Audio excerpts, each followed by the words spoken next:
முப்பத்து மூவரமரர்க்கு முன் சென்று கப்பம் தவிர்க்கும் கலியே துயிலழாய். செப்பம்முடையாய் திரளுடையாய் செற்றார்க்கு வெப்பம் கொடுக்கும் விமலா துயிலழாய். செப்பன்ன மென்முலை செவ்வாய் சிரமருங்குள் நப்பின்னை நங்காய் திருவே துயிலழாய். உக்கமும் தட்டொழியும் தந்துன் மணாளனை இப்போதே எம்மை నీరాట్టేలో రెంబావాయ్.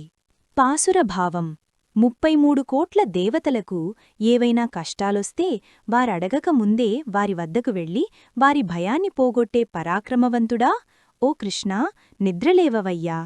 నీవు ఆశ్రితుల పట్ల అత్యంత దయకలిగినవాడవు, శత్రువులకు సింహస్వప్నం వంటివాడవు, ఎటువంటి దోషాలు లేని నిర్మలుడవు. ఓ స్వామీ, మేల్కొనుము. బంగారు కలసం వంటి వక్షస్థలము, ఎర్రని దొండపండు వంటి పెదవులు, సన్నని నడుము కలిగిన ఓ నప్పిన్నమ్మ, నీవు సాక్షాత్తూ లక్ష్మీదేవివి. నీవు కూడా నిద్రలేవమ్మా. తల్లీ, నీ భర్త అయిన శ్రీకృష్ణుణ్ణి నిద్రలేపి మాకు మార్గశిర స్నానానికి అవసరమైన ఉక్కము అంటే విసనకర్ర, తట్టొళియు అంటే అద్దము ఇప్పించు.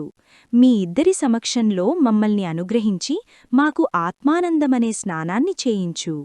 పాసురంలోని అంతరార్థం: 33 అంటే 33 కోట్ల దేవతలు. భగవంతుడు తన భక్తులను రక్షించడానికి వారు పిలవకముందే సిద్ధంగా ఉంటాడని దీనర్థం. విసనకర్ర మరియు అద్దం ఇవి కేవలం భౌతిక వస్తువులు మాత్రమే కావు. విసనకర్ర అంటే మనసులోని తాపత్రయాలను పోగొట్టే భక్తి, అద్దం అంటే మన నిజస్వరూపాన్ని అంటే జీవాత్మ భగవంతుడికి దాసుడు అనే చూపించే జ్ఞానం. నప్పిన్నమ్మ పాత్ర: శ్రీకృష్ణుడు శౌర్యవంతుడు, కాని నప్పిన్నమ్మ అంటే లక్ష్మీస్వరూపం. ఆమె తోడుంటేనే కృష్ణుడు మన తప్పులను క్షమించి అనుగ్రహిస్తాడని గోపికల భావం. ఈ వీడియో మీకు నచ్చితే లైక్ చేసి, షేర్ చేసి, సబ్స్క్రైబ్ చేయగలరు.